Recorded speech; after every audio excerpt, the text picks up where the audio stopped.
creating safe spaces for conversations. These four creatives gather to discuss and share their experiences on how to create and foster honest dialogue. Hola. Hello. What's good, y'all? Good. Good. On est là. Et vous? Ça va très bien. Oh, we're good. Ouais. I'm also well, thank you. Yeah. So let's introduce ourselves. Axel, 28 ans, je suis architecte d'intérieur et architecte, basée à Bruxelles. Et voilà, je crois que c'est tout. Enchantée. Moi, je m'appelle Yassine Noureddine. Je suis architecte. Je fais plein de choses à côté. Donc, je peins, je dessine, je danse aussi. Et Axel et moi, on a commencé à travailler ensemble et créer notre bureau, quoi. Voilà. What's the name of your Au studio. Okay. Au studio. Yeah. Okay. Like Yeah, I like that. we do. Wordplay. Voilà. Okay, enchantée. My name's Rosie. I'm a photographer, podcaster, digital creative. Criticos has been on my podcast. And I'm 26 years old. I just turned 26. I'm a Cancer. Yeah. Okay. And I live in Brussels. Details. Yes. My name is Criticos. I've got this thing called the book club for people that didn't read the book. And it's really cool. It makes me travel. And I try to create safe spaces for conversation. So Okay. I've done it in prisons, in schools, in different institutions and companies. So we're going to get into the questions, right? Well, this is a good one. Are there conversations you avoid? I have an answer to that. Okay. I wouldn't say I avoid specific topics, but if I know that I am not educated on a topic or I don't have a funded opinion on it, then it's just not worth it. You don't always have to have an opinion. And sometimes I do avoid politics because it's a bit draining. Yeah, it's about me. Moi, je pense que je suis quelqu'un d'assez ouvert, dans le sens où j'ai très facile à m'exprimer. Je pense que la seule chose où je vais un peu éviter, c'est parler de tout ce qui est un peu privé, rester sur quelque chose d'assez neutre. Enfin, en fait, ça dépend aussi avec qui je suis, mais voilà. Ouais, en général, il parle beaucoup. Mais c'est bien parce que du coup, moi, au moins, j'ai quelqu'un qui parle un peu à ma place, entre guillemets, parce que moi, je suis plus renfermée et du coup, j'aurais plus de mal à m'exprimer en général. Mais les conversations que j'évite le plus, c'est surtout dans le monde du travail, quand on doit parler d'argent. Ou bien le pricing, genre comment est-ce qu'on valorise notre art, etc. C'est un truc où un peu j'évite, où je me dis, c'est pas maintenant que j'étais pas prête à ce qu'on me pose la question. Je dois réfléchir chez moi à la maison, comment un peu avoir mes prix, etc. Mais surtout quand on parle d'argent, où j'évite un peu et je préfère d'abord réfléchir moi-même et puis me dire, ok, peut-être que je peux dire ça et ça et ça, sinon je vais raconter n'importe quoi. I hear that. But I think that's also the beauty of a duo. It's like Phineas and Ferb, but like Steve Jobs and Steve Wozniak, where one person talks a lot and the other person's quiet, but like it works. But for me, with the book club, I try to talk about the things that people don't talk about. So recently we did the conversation about grief. When I go to prison, I'm going to do a session in prison in October. We're talking about addiction with the prisoners, and then masculinity and love with men prisoners that are there for life. So it's really tough subjects. But I also avoid money, which I think I need to get into, at least for the book club.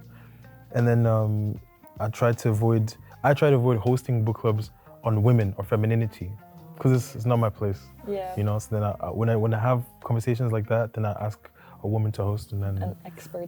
yeah, an expert. Yes. That's nice.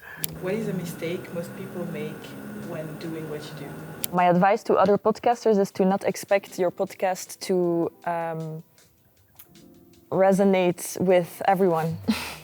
I think having high expectations was a mistake I made, but I made a lot of mistakes as in technical things and marketing-wise, just mistakes, but it's not really, I don't really consider it mistakes, it's lessons learned. But yeah, keep your expectations low, keep it authentic. If it doesn't passionate you anymore, the topic, just don't make another season and another one and another one, because it's not gonna resonate as much. J'allais dire la même chose. En tout cas, dans mon cas, je considère que ce que je fais, il faut vraiment de la passion. Par exemple, les études d'architecture ou d'architecture intérieure, c'est très physique. Enfin, on normalise même le fait que ce soit très dur, qu'on ne dorme pas, etc. Créer des espaces pour que les humains puissent être à l'intérieur, pour qu'ils puissent vivre dedans, pour qu'ils puissent être à l'intérieur en tout cas. Vraiment, ne pas faire ça mécaniquement, sinon ça ne fonctionne pas. Et on voit quand ça ne fonctionne pas, on voit quand un espace ne fonctionne pas. On voit Un exemple?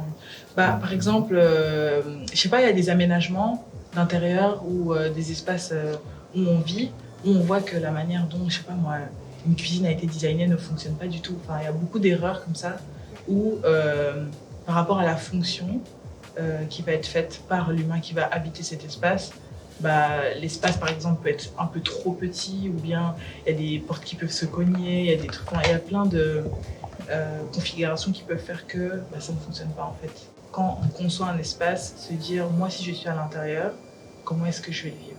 Ou bien la personne qui est de telle culture ou qui est de tel âge, ou même par exemple une personne PMR par exemple, la manière dont on va concevoir un espace n'est pas du tout la même chose pour une personne qui est à mobilité réduite.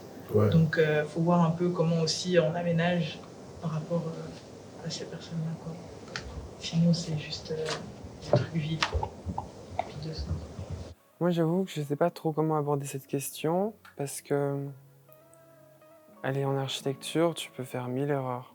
Mais peut-être rebondir sur ce que Axel a dit par rapport au... Si cette question est dédiée à des gens qui veulent commencer à faire ces études. Comme Axel disait, c'est des études de passion.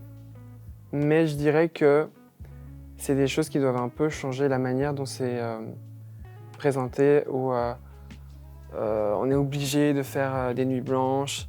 Et c'est normal. Et je trouve que le fait de normaliser ça, c'est très toxique. Et que ça devrait changer. Et évidemment, c'est par passion. Et nous, on a fait des nuits blanches, vraiment beaucoup de nuits blanches. Et on a aimé ça. Moi, j'ai adoré les nuits blanches. Hein. C'est aussi une ambiance. Il fait nuit, tu travailles, il y a de la musique, il y a de la nourriture. Enfin bref, tu fais ça bien. Hein. Mais il y a quand même un mauvais côté. Où si ça devient trop normal, il y a beaucoup de choses que tu rates, je pense, dans la vie de tous les jours, le jour. Et enfin ouais, à méditer en tout cas. How do you design your spaces when welcoming people? What are 4 elements that you believe are important? So when I welcome as a podcaster a guest, I just make them very comfortable with like comfortable chairs or a sofa. I make sure I'm well rested and well prepared, so I don't project my stress on them. I have to look calm because I'm gonna make my guest stressed, and that's not gonna be beneficial to the natural energy of the conversation. So that's 3 things. And then, provide snacks, drinks. That's good. Yeah, I think that's the best 4 elements for a podcast. Yeah. For me, for the book club, I always provide a table. I saw this as a psychological thing. If there's no table in a round thing, it feels like an AA meeting. People don't open up. So you literally see people like this, and then they don't open up. But if there's a table, something that's separating people ends up feeling like they're protected, and they open up. But in the grief thing, this like 45-year-old lady was talking about how like her mother died, and she never talked to her dad about it. She almost cried. But like there's strangers in the room, but it's because there's this element. So there's at the table. I always have like a good room temperature, and then drinks. Yeah. Food. Yeah. And then it's really important to like sort of decorate the table. Like, cozy chairs, so they feel at home. Plants, blankets. Moi, je pense que en premier, lumière tamisée, pas de big lights. Je dirais aussi vraiment, comme vous dites, des choses très confortables. Je me mettrais sur un tapis avec plein de coussins. Je mettrais plein de rideaux, genre vraiment le côté tissu. Ça ramène beaucoup de chaleur et ça amène même pour le son, au niveau de l'acoustique, ça permet de ne pas avoir d'écho et donc même de ne pas ressentir la parole de toi-même, de soi. Et donc c'est une ambiance très confinée, cosy, tamisée et évidemment la nourriture. Pareil, sauf je rajouterais de la musique. Genre musique de fond et tout.